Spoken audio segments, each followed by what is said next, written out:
Masaya ba kayo sa mga lesson natin? Busog na busog ha? Maganda yung energy na kasi. Sige. Napag-uusapan natin yung mga moral na, ay yung mga karakter na simple lang pero na minsan nababaliwala natin. At syempre nasa Christian world tayo, kaya dapat ma-monitor natin yan. Gusto niyo bang marinig na agad yung topic ko? Yes! Pero bago yun, magnanak-nak muna ako. Tatlo lang naman, tatlo lang. Medyo wala. Sige, knock-knock! Ay, hindi pala yung ganun. Hulaan nyo lang pala, hindi pala ganun.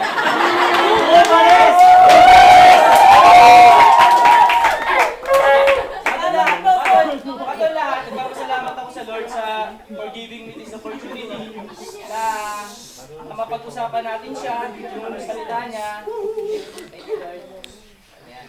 Mapag-usapan natin yung salita niya ngayong gabi at gamitin niya rin ako at in-acknowledge ko rin na vessel lang din ako, katulad nating lahat na mapadaluyan ni Lord ng wisdom niya mula sa akin na inatas yung etong topic na to, papunta sa inyong lahat, sa ating lahat. And just like any one of you, I believe na lahat tayo gagamitin ni Lord sa pag-iwa-iwalay din natin dito. May God bless this lesson para sa ating lahat. Okay, punta na tayo sa knock ko. Sige, sige, anong tawag sa isang bundok na pusa? Maraming pusa, gabundok. Anong tawag niyo doon? Mountain of Cat. Malapit na! Mountain of Cat malapit. Hula. Maraming pusa, gabundok. Siret na, siret! Sige, siret na ba? Siret! Ang tawag doon sa gabundok na pusa, Eddie Meowte!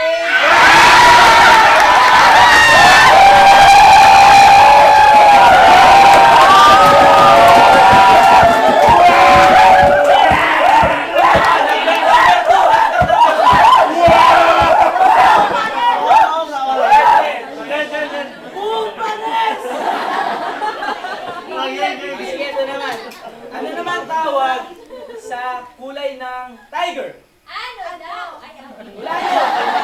Kulay ng tiger! Stripes! Malapit na! Kulay ng tiger! Black and yellow striper. Malapit na!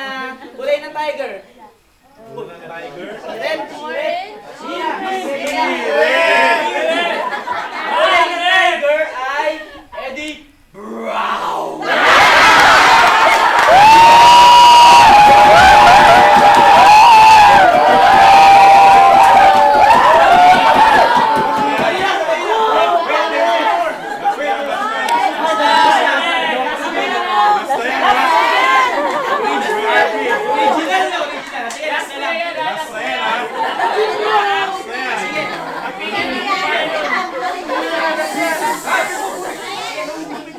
Alam ko maraming magagaling dito sa English. Siyempre mga leader natin, karamihan sa call center galing.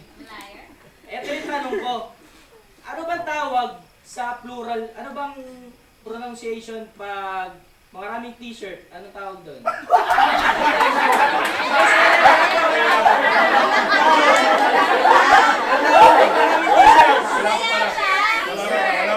T-shirts. Pag maraming laptops. I'm sorry. Laptops. Ano naman ang tawag sa plural ng rice? Ano ba talaga yun? Rices. Oh, Wala. Totoo ba na ang plural ng rice extra rice?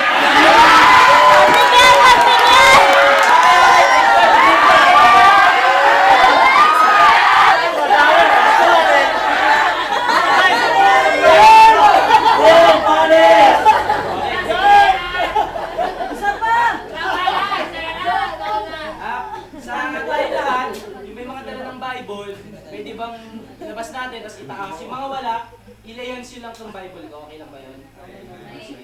Hallelujah, Father God. We thank you, Lord God, for this wonderful moment, Lord God, sa magandang lugar na mapag-aralan namin ang salita niya. Lord Jesus, wala po kami ibang ina-acknowledge na talino o galing o experience, Panginoon, kundi ang pagmamahal niyo lang sa amin. Father God, use us, Lord God, in every way we can, Lord God. Teach us, Lord God. Nagpapaturo kami sa inyo. Maraming salamat po, Panginoon. Dahil una niyo po kami minahal. Dinala niyo po kami dito. Tinawag niyo po kami. Lord, maluwalhati kayo ngayon sa gagawin namin. May we learn more, Lord God. More deep, Lord God, sa mga salita niyo, Lord God. I believe, Lord God, na sa gabi nito, you will reveal, Lord God, yung revelation na hindi niyo pa napapakita sa amin dati o itong mga nakaraang pang lesson, Lord God. Use this moment, Lord God, to change our lives, Lord God, so that we can also change other lives, Lord God. Because your love, Lord God, is more than anything else. In Jesus' name we pray, Lord God. Amen. Okay, thank you, Lord. Maraming salamat sa gabi nito at alam ko naman na lahat na tayo mababait na, tama? Yung mga napag-usapan natin ng mga nakaraan, tungkol sa paano bang maging mabait na nagpe-Facebook, paano ba yung mabait na, ano ba yung usapan natin? Yung sa compromise, yung compromise natin. At, sige. Right. Ano na natin, mabait na tayo? Yun yun, tuldok na yun. Mabait na tayo dahil kay Lord Jesus Christ. Tapos na tayo doon. At, pero, merong nagbabattle na, meron tayong ginagalawan, di ba? Ginagalawan pa ng ibang lugar, na which is, doon tayo minsan natetest, doon tayo minsan nahamon. At yung galing natin, ay yung mga natutunan natin, doon natetest. Marami namang bagay na pwede natin gawin para makaiwas sa kanila. Magkulong tayo sa kwarto, o kaya puro sa Christian lang tayo, which is na hindi naman talaga lagi natin nagagawa. Naniniwala ako na tayong mga tao, sabi nga ni Brother Patrick kanina, isang verse lang yung diferensya natin doon sa pagiging itsura nating hayop. Diba? Yung revelation na yun, grabe yun. Parang isang verse lang, kung nagkamali, hindi naman nagkamali si Lord, syempre, pero nandoon na yun, malapit na nga tayo doon. Pero iba tayo doon sa mga hayop na yun. I believe yung malaking pinagkaibahan natin is yung tinatawag nila na between stimulus and response. Ano yun? Meron tayong kakayahang mga tao na mag-isip sa pagitan ng magti-trigger sa atin at saka doon sa kaka-resulta ng bagay na yun. For example, case in point, yung mga aso, pag linagay mo yan dyan, tinali mo yan dyan, tatanggapin lang nila kung ano yung maging resulta. Pero tayo mga tao, napakapalad natin kasi bigyan tayo ng kakayahan ni Lord dahil sa pagmamahal niya na yung diferensya nating malaki sa mga hayop is meron tayong pagkakataon na mag-isip o magmilay-nilay sa panahon na meron nag-trigger sa atin ng may nakasak sa'yo, bumagsak ka sa exam, o kaya na-invite ka ng inuman sa birthday, meron ng loloko sa'yo, nagpapauto ka naman dahil gusto mo. Yung mga stimulus na yon, yung mga bagay na nag-trigger na yon, bagong magawa yung response, yung response natin sa bagay na yun, meron tayong pagkakataon. Yung diferensyang maliit na bagay na yun, ay yun ang napakalaking bagay na kailangan nating matutunang kontrolin. Kasi dun pumapasok yung pagitan ng lagi kang nasa Facebook ka, nainis ka, magpo-post ka dun ng bad trip tong araw na to. Nandoon din yung, sa moment din na yon, sa pagitan ng stimulus at ng response, nandoon din yung pagkakataon na manununtok ka o hindi. Nandoon din yung pagkakataon na mag-enroll ka ba talaga o hindi. Yung maliit na diferensya na yon, yun yung bagay na dapat nating i-consulta kay Lord kung ano yung magiging response natin. Sa lahat ng pinag-usapan natin kanina, yung sa pagko-compromise nga, yung tamang attitude natin sa bawat pagkakataon, lahat yun, masasabi ko na doon magkakaroon ng diferensya sa moment na yun, na yung pag-iisip natin ng kung anong response ang nararapat. I believe hindi naman natin yung magagawa ng tama kung wala yung wisdom ni Lord sa buhay natin. O sige, wala kay Lord, babait ka, gumagawa ka ng mga magagandang bagay. Pero, hindi naman laging ganun. Although, minsan nakakatsamba ka sa mga salita ng Lord. Pero, hindi laging ganun. Ang ibig ko sabihin, the more na lumalapit tayo kay Lord, the more na natin siya nakikilala, the more natin nare-reveal yung wisdom niya. At yung wisdom lang ang makapagsabi ng tama at mali. O sige. Ang topic ko ngayon ay Christian ethics. Disclaimer lang na masabi ko na mabigat yung topic natin ngayon. Which is, simple siya pero totoo mabigat siya. Bakit? Kasi lahat tayo pinagdadaanan yun, walang masabing magaling doon o hindi. O tanging pagtubay lang ni Lord yung kailangan natin para magawa yun. So, yung kabaitan na yun, pwede naman natin na sabihin na, o sige, magpapakabait na lang ako, pero parang kulang pa din. Katulad nga yung sinabi ni Brother Ernie, naging maganda siya sa buhay niya, naging magaling siya, matagumpay, pero parang kulang pa rin. Hindi ko sinasabi na pag mabait ka, okay na. Ang sinasabi ko lang is, ano yung tamang Christian ethics na dapat natin pagtuunan ng pansin. Ano ba ang masasabi mong tamang etiketa o ang masama? Ano yung mabait sa hindi? Ano yung tama at mali? Sa mata natin dito, tama na nandito tayo. Sa mata ng iba, maaaring hindi. Ano ba talaga yung pagbabasihan ng tama at mali? Tayo Christian, alam natin ano yung basihan ng tama at mali. Which is yung tinaas natin kanina. Everything is nandito. Sabi sa Proverbs 1, maraming wisdom sa Bible, pero naipon siya ng karamihan doon sa Proverbs. So sabi ko, babasahin ko yung Proverbs, baka may mapulot ako. Verse 1 pa lang. Actually, ang totoo, nung pag-aaralan ko sana ulit yung Proverbs, hindi pa lang sa verse 1, doon pa lang sa introduction. Sino nagbabasa sa inyo ng introduction ng Bible chapter, ng books? Yung introduction, wala pang verse 1 doon, wala pang chapter 1 doon. Okay. Yun pa lang, tignan nyo introduction. The book of Proverbs is a collection of moral and religious teachings in the form of sayings and proverbs. Much of it has to do with practical, everyday concerns. It begins and then goes into deep with matters not only of religious morality, but also of common sense and good manners. Yung mga napag-aralan natin yun di ba? Kung paano tayo mag-everyday living, kung paano yun. Gusto kong basahin yung Proverbs 1 verse 1. Unang-una din. The value of Proverbs. The Proverbs of Solomon, son of David and King Israel. Here are proverbs that will help you recognize wisdom and good advice, and understanding sayings with deep meaning. They can teach you how to live intelligently and how to be honest, just, and fair. Yung sinasabi ko kanina between stimulus and response, ito dapat ipasok natin. Kapag wala ito, tsatsamba lang tayo kung anong tama natin gawin. Merong yung pagpili ng paggawa ng tama at mali, nabubukod siya sa maraming bagay. Meron tinatawag na universal ethics. Ito yung, pag sinabi tong bagay na to, ito yung tama at mali para sa lahat. Bawal pumatay, bawal magnakaw, o ano pa ba, bawal, yung mga yun, para sa lahat. Meron din tinatawag na parang sa subgroup nung universal na yun. Ito yung parang para sa mga puti lang, o kaya para sa mga Chinese lang, o para sa mga Pilipino. Parang sa atin, bawal sa atin ang, ano ba sa mga Pilipino bawal? Hindi naman pala bawal, tama at mali. Mali sa atin ang hindi entertaining ng bisita, tama? Simple lang siya, pero sa atin, yun yung basihan ng tama at mali. Meron dito tawag na ikatlo, basihan ng tama at mali ng mga Kristiyano, which is nga, ito yung nandito sa Bible natin.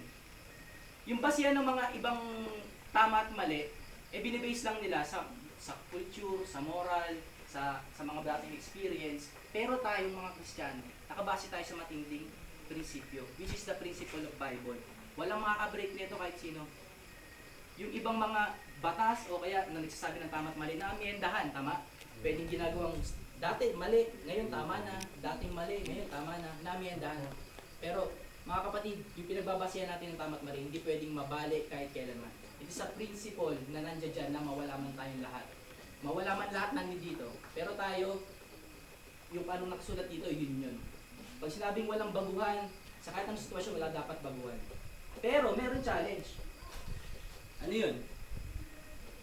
Nandito pa rin tayo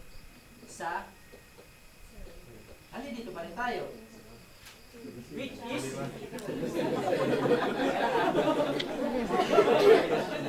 Kaliraya. meron pa rin challenge sa atin na kinakaharap. Kasi meron nga tama at mali sa world, meron tama at mali sa atin na nagko-concentrate tayo.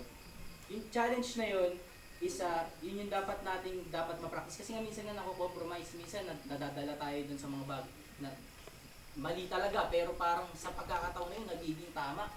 Between stimulus and response, yung sa between na yun, tama naman pala tama, di ba?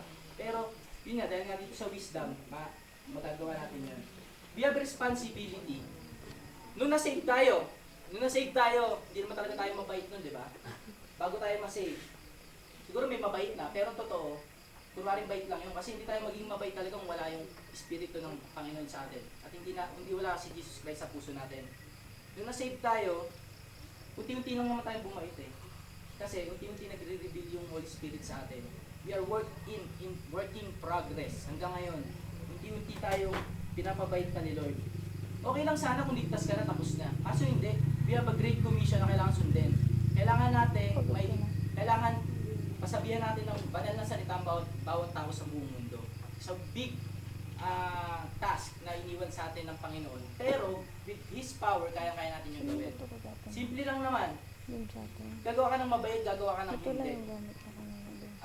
Okay lang, ligtas ka na, pero hindi doon natatapos yun.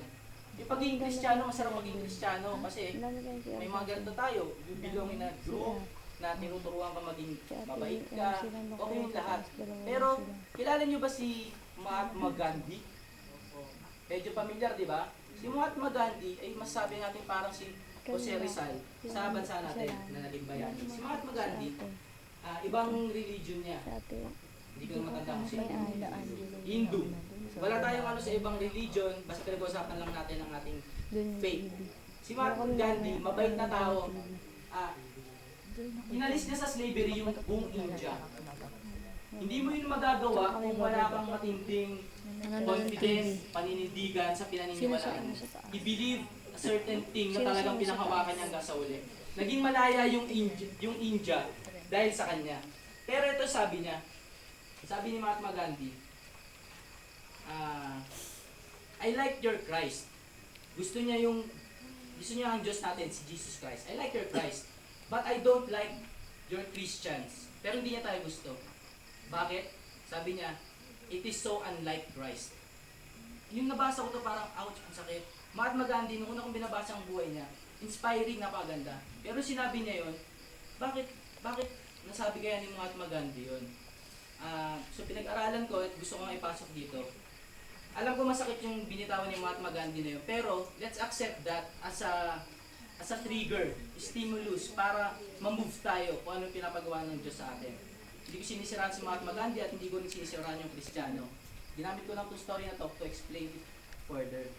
Yung si Mahatma Gandhi, good siya sa good works, which is tayo rin mga Christians naman talagang nagkaano rin daw. Pero hindi tayo nagko-concentrate sa good works lang, di ba? We believe that our salvation is only based on accepting Jesus Christ. Tama ba yun? Walang bait na magagawa maligtas ang kaluluwa mo. Wala, si Jesus Christ lang. Pero hindi doon natatapos. Hayaan ba natin na patuloy sa henerasyon na may isang matinding tao magsasabi ng ganun sa mga Kristiyano? Papayag ba kayo nun? Siyempre hindi, di ba? At nabasin ni Mahatma Gandhi yun dahil sa mga actions nating Christian. Simple lang. Yung pag-Facebook, nag-post ka doon, makaka-influensya ka na ng ibang tao eh. God chooses us to inspire others to believe on what we believe. Dahil yun lang ang tama, si Jesus Christ ang kaligtasan. Pero paano natin magagawa yun in the most simplest way kung yung mga simpleng moral o simpleng etiquette ay hindi natin nagagawa ng tama? At thank you na nga lang at linas tayo ni Lord na mai-topic natin itong mga ganitong topic na tungkol sa moral sa character natin bilang Kristiyano. Si Mahatma Gandhi, nasabi niya yung sa bagay na yun dahil nung panahon ng yun, yung kabaitan umiiral. Parang dapat mabait ka lang. Yun nga yung ethics na may tinatawag na mga utilitarian. Yung mga pinaniniwalaan nilang tama't mali, nakabase lang sa mga good works o kaya sa mga kabutihan. Pero tayo Christians, syempre lalabanan natin yun. Pinaglalabanan natin na hindi yan nakabase lang hindi lang nakabase sa kabaitan. Dapat nakabase lang kay Jesus Christ. Pero nung panahon na yun, nag-focus yung mga Kristiyano nun sa pagpapatibay ng faith natin. Medyo na bitawan natin yung good works o kaya good manners. Which is, na ibinalik din naman.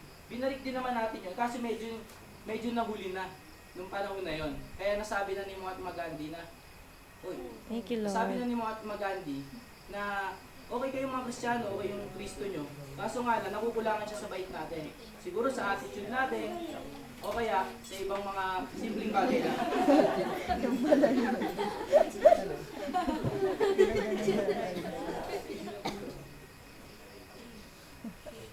Nakatayo na ako ng bigay. Okay. So serious nga nga tayo, no? So serious, wag naman. May meron tayong tinatawag na humanism na pinagbabasihan ng prinsipyo kung anong tama at mali. Natatandaan niyo ba yun nung tinuro sa inyo yun, yung humanism? Sabi dun sa humanism, basta sa kakaunlad ng human race, masabi mo ng tama yung ginagawa mo. For example, nag-post ka ng hindi maganda, kakaunlad ba ng human race yan?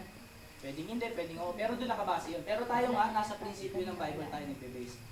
Nung panahon na lumabas yung paniniwala na yun, yung mga Christians, meron din. Siyempre tayo, nakabase tayo dun sa pagiging Kristiyano natin. Saka dun sa mga history, ay sa mga worldly gods sa atin. Pero nung panahon na yun, buong yung panahon na enlightenment. Ano yung panahon enlightenment? Kilala niyo si Da Vinci? Da Vinci. O, artist. Matalino yan, maraming iniimbento, tama? At hanggang ngayon, sikat pa rin siya. Nung yung panahon niya, napaka-importante nung science. Basta mapatunayan mo yung isang bagay na may science, okay ka na. Okay ang ginagawa mo, nasa tama ka, at walang makakabreak niya. Ginagawa nilang parang Biblia yung science. Which is good kasi pinapaunlad nila yung human race.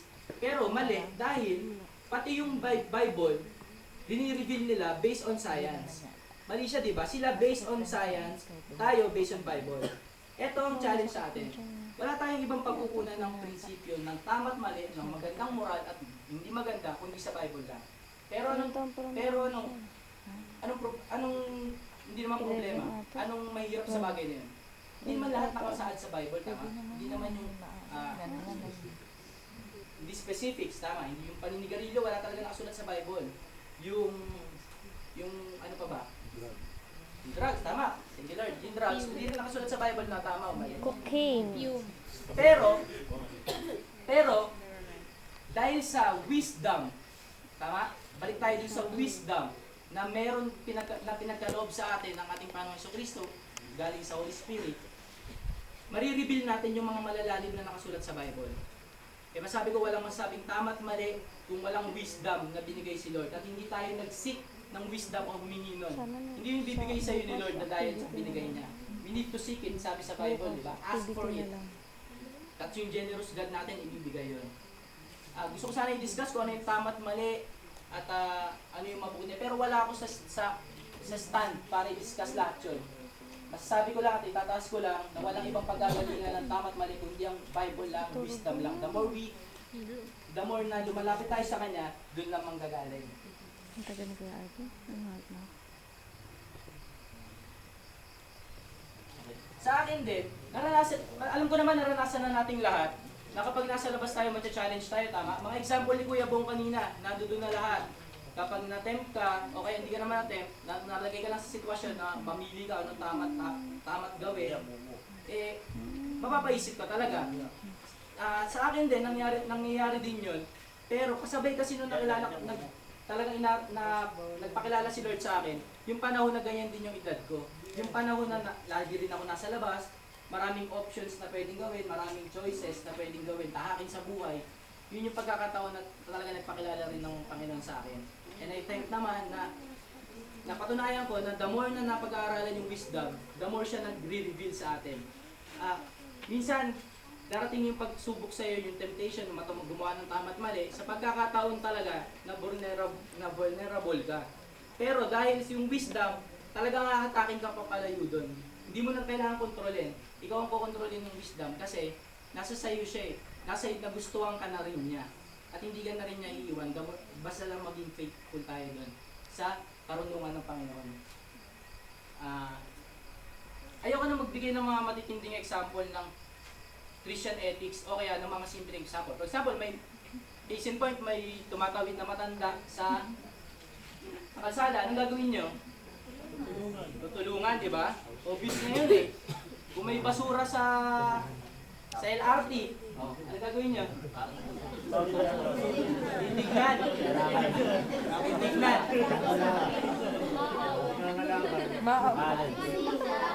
Alam niyo yung tamang gagawin. Alam ko ano yung tama yung gagawin. Meron kayong teacher na may buhat na madami. Anong gagawin? tulungan din. Sige. Kaya pala nasisira yung ilong. Ito. Si Lord, yung mga bagay na yun, simple lang yun. Kayang-kaya nyo na yung gawin. Sa matter of practice lang. Pero ito, may mga character akong Christian ethics akong gustong sabihin. And then tignan natin kung ano yung tamang gawin as a Christian. Kung ano yung swabing tira doon sa mga bagay. Ito, number 1. Ito. Staying cool and calm. Diba? Dapat naman talaga sa Kristiyano, kalmado lang, di ba? Kasi ang Diyos natin, God of peace, di ba? Si Jesus Christ. Sumabi lang tayo, kalmado ka lang.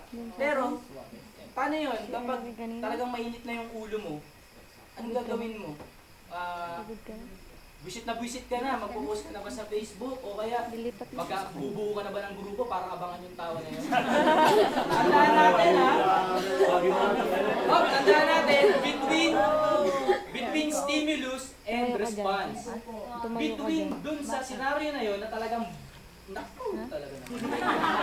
talagang nandun na yung end between stimulus and response. Maliit na diferensya lang yun. Pero yun yung pinagkaiba natin sa hayop, di ba? Pag buwisit na buwisit ka na, para ka ng hayop. Talagang magagawa mo lahat eh. Mapapatalong ka ng mataas.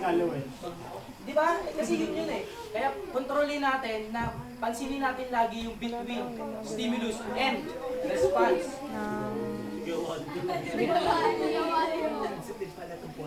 Sige. Doon sa between stimulus and response. Sino yung madalas nagtataksi? Mga nag-work. Sa mga taxi tayo, mga simple lang yun.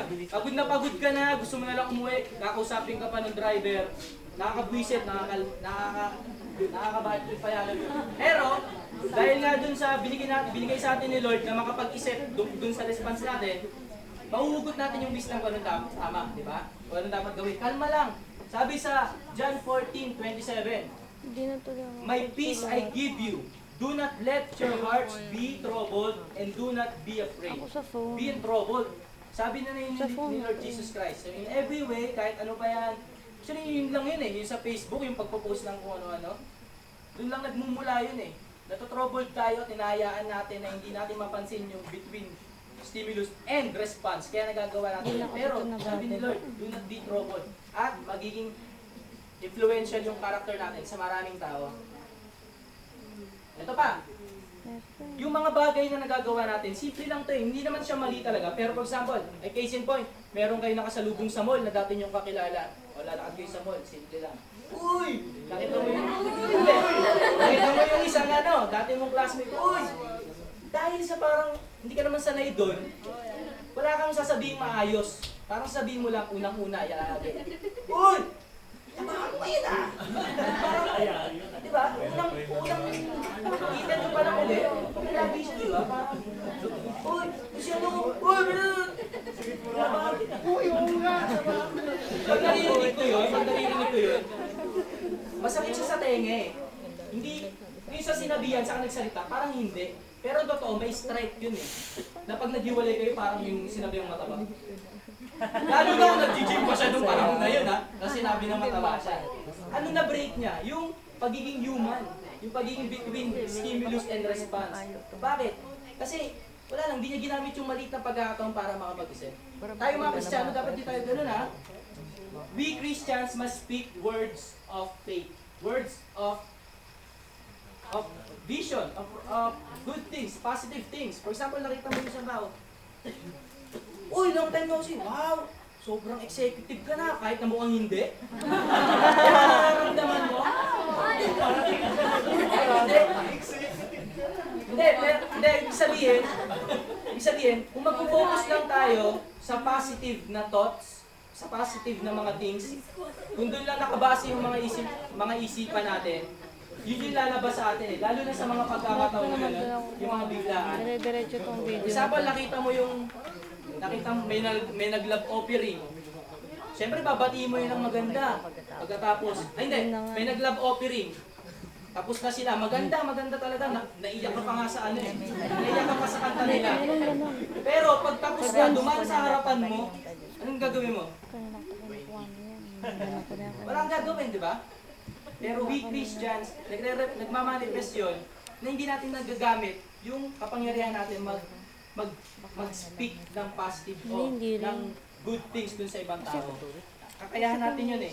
Kasi hindi natin alam na parang between dun sa maliit na bagay na yun, magkaroon ng sense yung bawat moment natin. O pag may nag-love offering, tapos na. Tayo mga Christian, parang medyo simple lang tayo lagi eh. Tahimik, di nagsasalita. Posible naman. Naapektuhan ka man, tahimik ka pa rin. Okay lang yun in some other way. Pero kapag kailangan gawin. Posible naman. Tapos na sila mag-love offering. Pag dumaan sa harapan ng oh sister, grabe na ano talaga. So ano hindi. Totoo talaga. Totoo talaga sabihin nyo, bakit hindi? Di ba? Hindi natin nakikita. Bakit hindi? Kasi yun yung mga bagay nyo, kaya nga tayo nila parang dito upang palakasin ang bawat isa. Hindi yung Sapol, case in point, kanina pagdating.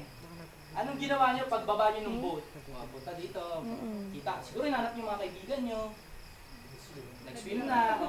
Okay, in-enjoy nyo na yung view. Which is good. Tama yon. Pero yung mga dating nag-worker sa prayer meeting nyo, dumaan sa harapan natin, siguro hindi na natin sila talaga ganun ka-close. Pero yung dumaan sa harapan, simple lang parang, mabait ka na nagkasalubong kayo. Pero, hindi natin nagagamit yung pagkakataon na pag-iman lang sila. Brother, kumusta? Tapos na kayo ulan. Alam ko may kanya-kanya tayong temperament. Yung iba masyadong showy. Tama? Yung iba mahihayin talaga. Yung iba naman Natatakot ka na. parang talagang sumobra yung pagka-showy. Parang malayong malayo. Oy, brother! Ikaw! Malayo pa lang, sobra. Oy, ikaw! Di ba kanina napag-usapan natin kay Brother Patrick na may confident, meron din namang overconfident. Tama, sakto lang. Pero, yun nga, ma-practice natin yung character natin na sa Christian, na kaya natin mag-speak ng good things dun sa bawat isa. Palakasin natin yung bawat isa. Huwag yung isang tabi yun yung pagbate Ito technique. Yung parang gagawin ko, technique. Isa pang patay. Meron kayo nakita. Kasi alam nyo na na dapat hindi sayangin, hindi ka dapat isuplado masyado. Malayo pa lang, for example, si Brother Bong. Iikot ko to. Kasi Brother Bong, Banwa na lang ako. Kasi wala naman siya dito. Brother Bong, Banwa. Malayo pa lang. Busy ka, marami kang hindi siya, marami kang hindi. Pero makakasalubong mo siya, alam mo na. Anong ginagawa natin? Naramin ko. Isa naglalakad ka pang patalim, makihiwalay ka lang sa kanya parang, kasi nahiya kang batiin, kasi hindi mo alam yung gagawin mo, tama? Pero mali yun, bilang Kristiyano. Matalino tayo, binigyan tayo ng knowledge ni Lord at wisdom. Mag-isip na tayo ahead of time. Mas maganda pa. Character to eh. Malayo pa lang, alam mo ng mga salubong mo yung tao, huwag mo iwasan. Kasi alam niya kung iiwasan mo siya, at alam din niya, iiwas din siya. Nakikita mo naman. Kakaiwasan kayo, mararamdaman yun eh. May sense tayo, di ba? Kasi Meron tayo nakikita doon. mo naman. Gamitin natin yung pagiging matalino natin bilang Kristiyano. Malayo pa lang mag-isipan na kahit anong positive na bagay na nangyari sa kanya dati ay matagal na. O kaya pangalan ng anak niya o kahit ano pala. O, diba, kaya Brother Bo, bangwa.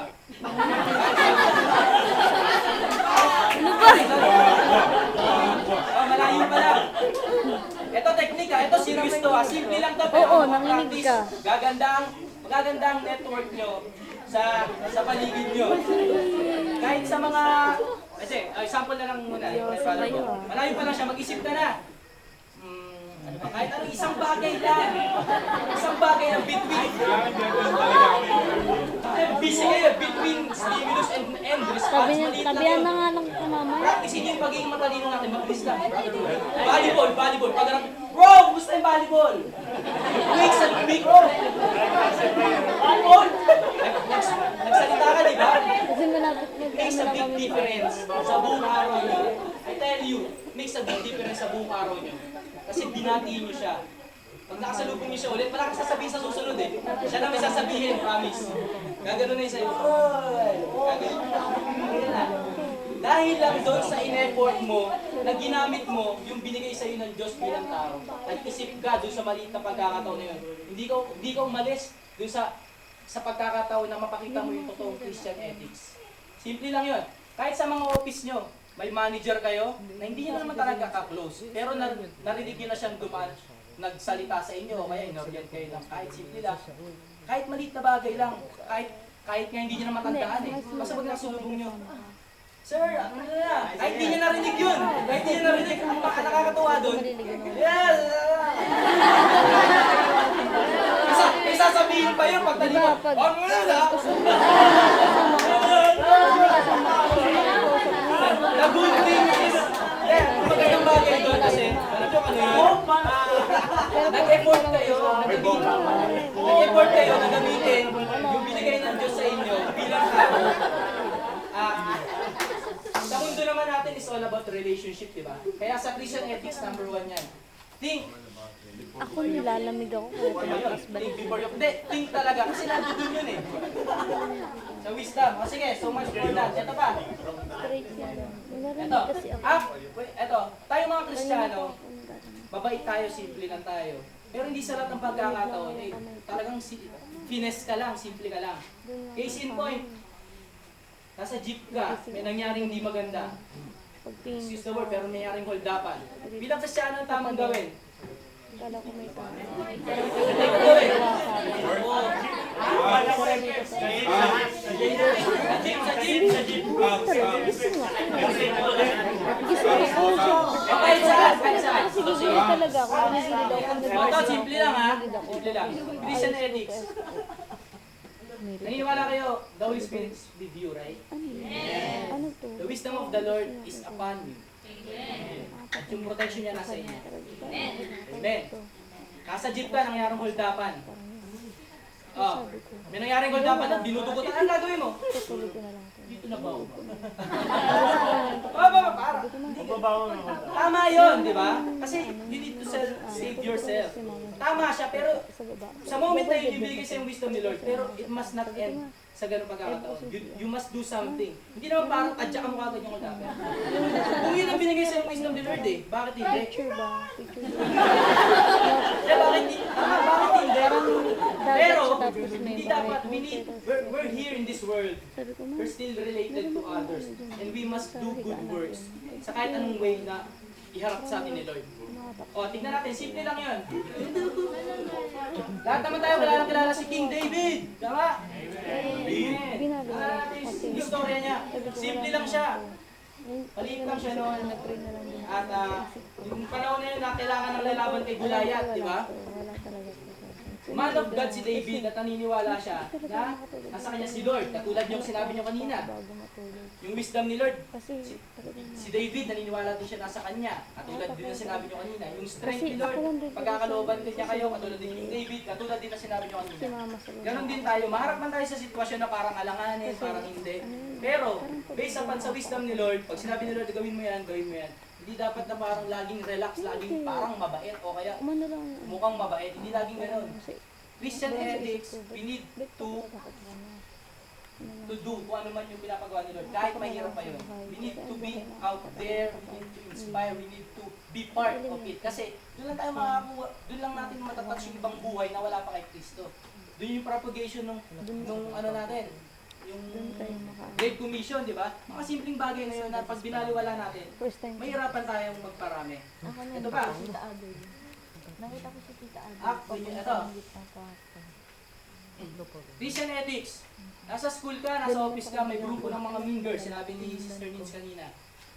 Yung mga grupo ng, may grupo, pero ba miyembro ng grupo ng mingers dito dati? Sister Archie. Ito. Wow, kasi ito yung mga grupo na parang ang hirap lapitan, tama? Iiwasan mo talaga sila dahil parang masisira yung araw mo. Sorry, membro ko ba dati na? I believe walang membro dito. Ah, sige, ganito. Merong sa ating parang laging low na. Sasama ka ba? May kumakatot. MC. Dalawang Hindi. beses. Sasama ka ba dun sa mga taong Kumalabog. masasama? Sumunod din ako. Sabi ko, Kasama ka ba dun sa mga taong alam mong grupo ng mga snatcher? kumakalabog. Eh, sa mga taong Katok ko sa lang. mga taong grupo na alam mong nagbibisyo, naninigarilyo.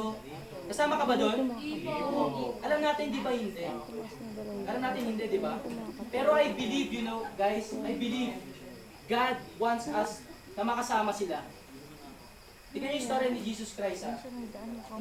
Parang mahirap banggitin na samahan sila. Sa paanong paraan? Ito lang ibibigay kong bullet, Mararamdaman mo na. bullet dun sa sitwasyon na yun. May pagkakataon kang masamahan yung mga masasamang tao. Sabi ko, Pero dahil sa alam mong masama sila, hindi ka sasama. Pero ano bang ginawa ni Cristo nung pumunta siya dito sa mundo natin? Alam natin na lumapit siya sa mga makasalanan at may kumatok doon. in-inspire niya yun at binago niya yung mga buhay, di ba? Pero meron lang isang bagay na ginagawa si Jesus Christ na kaya din natin gawin.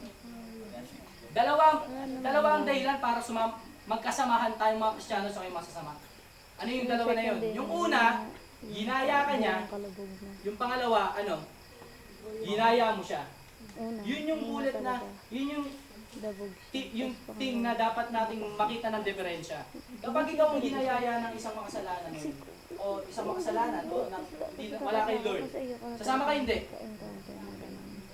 Hindi ka sasama kasi ikaw ang ginayaya.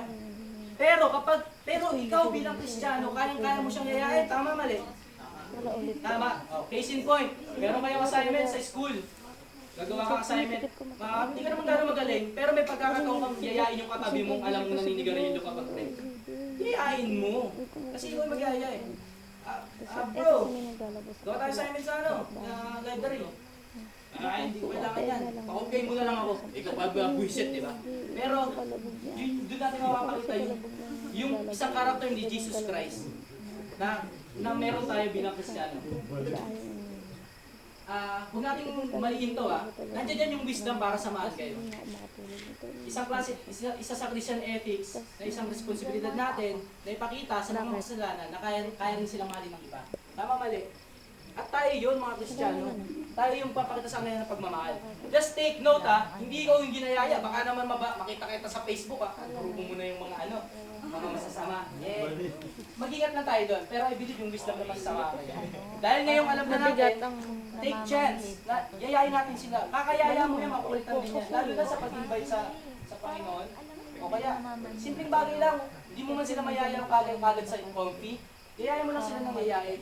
Mararamdaman nila na binabahal sila, nakakuha sila ng something. Which is good thing. Yung pagmamahal nando doon. At ayun yung binibigay ni Lord sa atin, di ba? Mahalin natin sila. Ang lamig ko. Kaya ngayon, huwag tayong, okay lang na sumama sa mga kasalanan. Basta tayo yung nagyaya sa kanila. Okay ba yun? Okay ba tayo doon? I know, with the strength of God, magagawa natin yun. Tayo, mga bata tayo, mga bata pa na tayo, marami pa tayong gagawin. Pero alam ko, i-reveal pa ni Lord kung paano natin mapapractice yun. Eto! Huwag yan. Huwag mo ano yan. Ito, malapit pa. Christian ethics. Malapit. Anong pag-uusapan ng mga Kristiyano? Anong magandang pag-usapan kapag nasa labas ka, nasa mall ka? Naka-experience na ba kayo nung nasa FX kayo, merong nag-uusap doon sa gitna? Most of the time, yung pinag-usapan nila, masakit sa tenga. Gusto mong matulog, pinag-usapan nila, hindi mo alam. Pinag-usapan nila either chismis, ibang tao, o kaya mga walang kapararahan na bagay. Alam, mararamdaman mo yun, masakit sa tenga, tama? Ano yun? Mabait naman. Tayo mga Christian, ano kayo pinag-usapan natin pag nandun tayo sa mga ganong klaseng lugar? Pag nasa loob tayo ng banyo, Kasi, nag-usap tayo, kala natin, wala yan, upuan yan. Upuan yan. Tapos dito, nakahiga. Tapos kinakausap natin. kahit saan lugar, usap kayo sa banyo, nag-meet up kayo doon. Dalawang beses na. Dalawang beses na. Yung tao doon sa Tapos loob. ano, Sa loob, yan. yung palang Nari, tapos may nag-resum kayo sa loob. Nari, may sound doon sa may ano. What I'm trying to say is, kahit saan lugar, May nakikita ko. hindi ka dapat mag-usap ng kung ano-ano, lalo tayo mga Kristiyano. Bukas, alam mo, alam mo itong mga to, pinag-uusapan nyo. Chismis kay Bong Navarro o kaya yung mga na-issue, mga dati mga hindi maganda. Ako naman yan. Ilang kusa sila na. Sige, ito naman.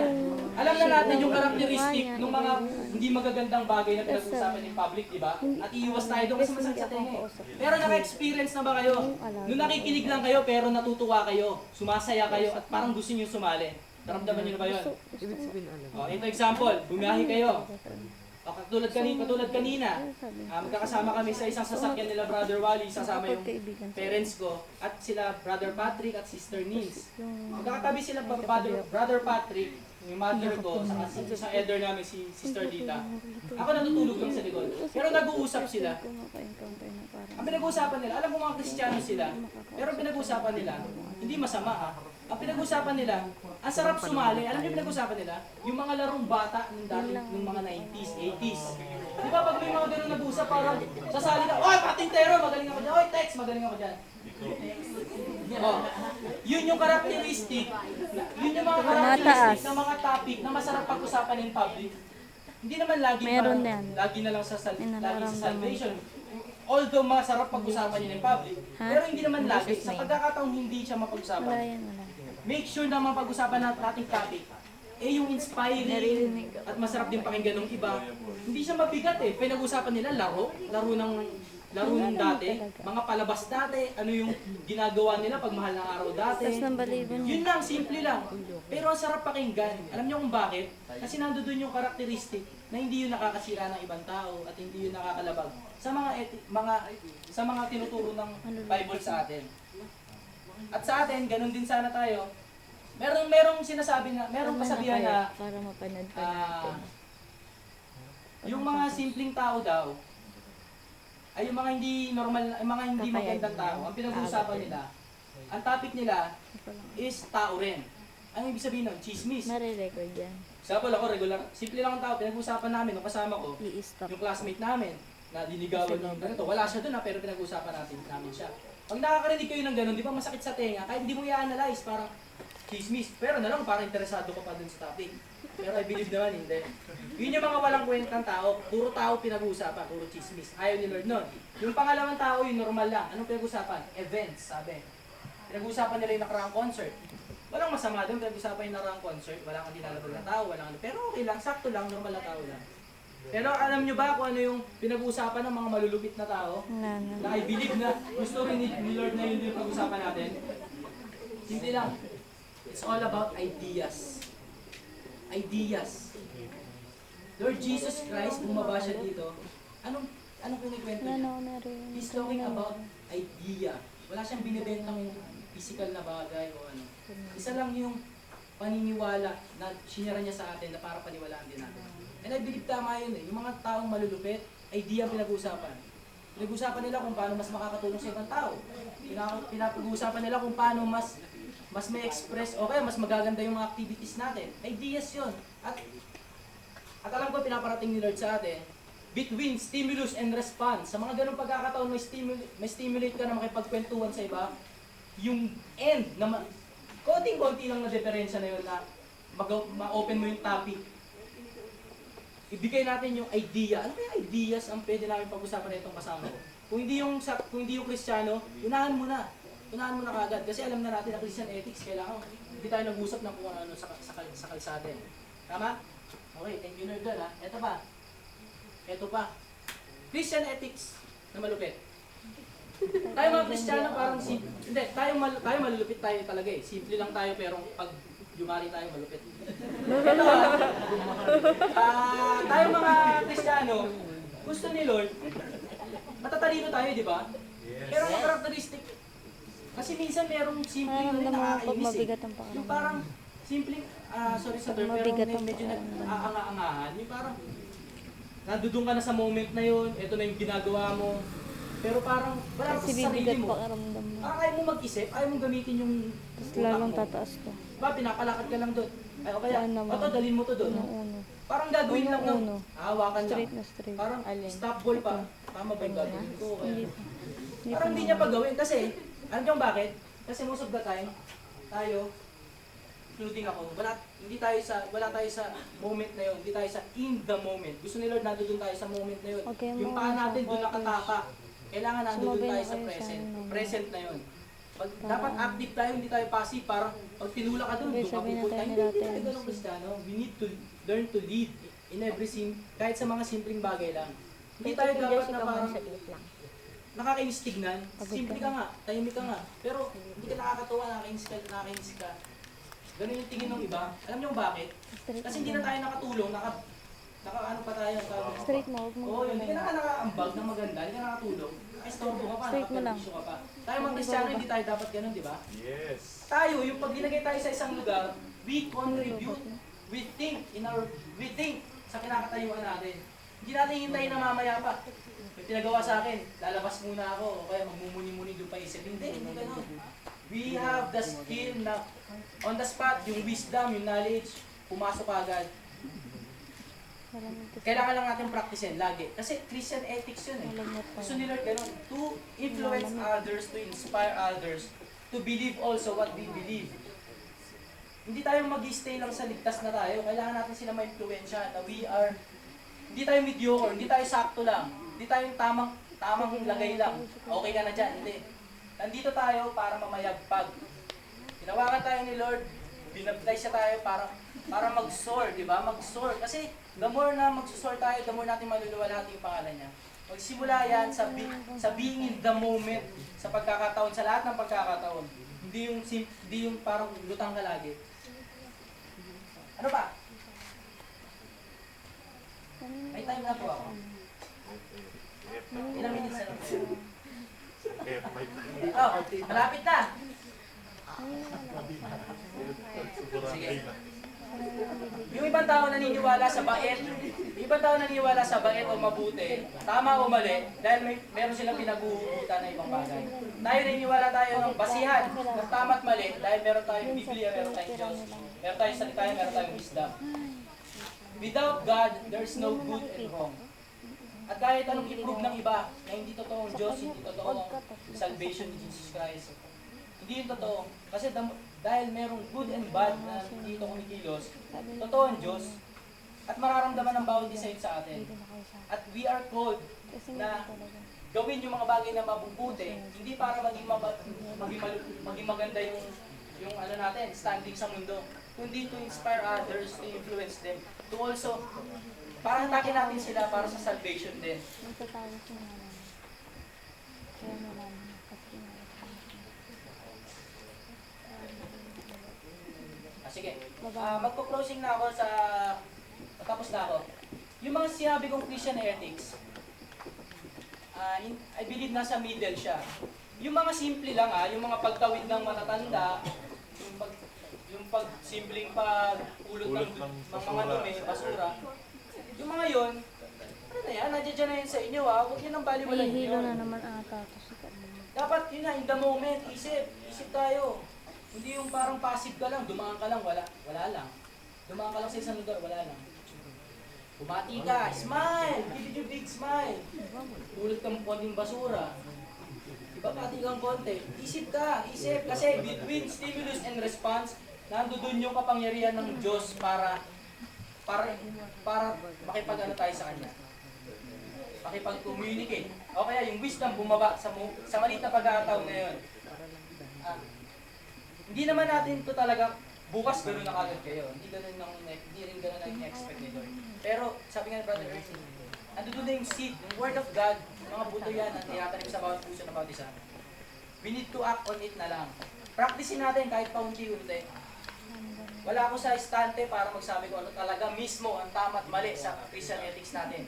Example lang to na mga pwede natin pagbasihan sa mga real life natin na sitwasyon. Marami pang iba. I believe meron kayong mga naiisip din na ibang example na applicable dito sa Christian ethics. Ayoko na mag 1, 2, 3 ng mga yon. Hindi ko gustong sundin nyo lahat yun, pero mahirap sundin lahat yun. Gusto ko, pagbasihan nyo yun kung ano ang good na Christian ethics, kung anong tama at mali. Susundin nyo ba yung mga sinabi ko? Pagbabasa yan. I-explain ko lang dito. Alila! Kamukha. Yung bagay na yun, malaking bagay yun. Sige, ito pa. In the moment practicein natin. May ganun. O yung mga sinabi ko dito, susundin nyo ba yan o pagbabasayan nyo? Babasihan mo. Mahina yung in the moment na Christian ethics eh. Ayoko sa mga dito. Dapat, di ba, ano tayo? Katulad yan. In the moment. Nag-ano tayo dito, nag-usap tayo. In the moment, hindi tayo parang palipad-lipad. O kaya, hindi natin alam kung ano yung tinatanong. Example, ano ulit? Sample. Siya ko yung CR. Yung mga example na sinabi ko, dapat nyo ba sundin lahat yun o dapat nyo lang pagbasehan? Pagbasehan! In the moment, in-example ko lang. In-example ko lang na in-example ko lang na hindi tayo dapat na parang Boom! hindi ganun simple lang. Ito pa pala. Huling pahabol yung example na kasi usually nangyayari kapag may babatiin ka, si Brother Bong babatiin mo. Banwa. Ay, Brother Bong, kamusta yung volleyball? Minsan di ka mapapansin. Alam niyo kung bakit? Kasi hindi kayo in the moment. Binati niyo siya, pero kulang. Sumunod kayo, pero kulang.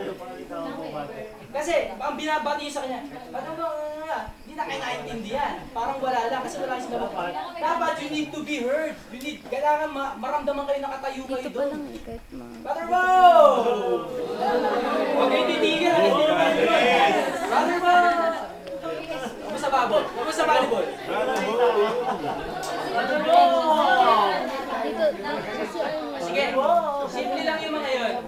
Pero ang gusto ko lang maiwan sa inyong lahat ngayong gabi is yung moment na hayaan natin si Lord na bumaba yung wisdom niya, which is yung between stimulus and response. Hindi yung banat ka ng banat, ito na isip mo, ito na agad. Hindi ganun.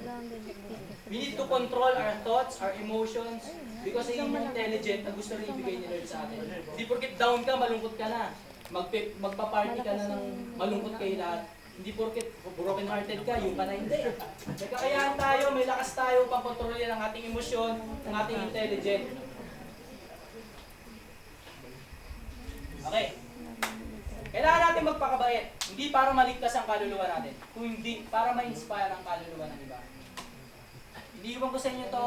Natuto ako ngayong gabi and I believe God also spoke sa bawat isa sa atin sa topic na to. Simple lang siya pero malaking impact sa buhay natin. At nagpapasalamat ako. Guys, Pray lang yan. pwede ba pagdasal ko kayo? Pray lang yan. Okay.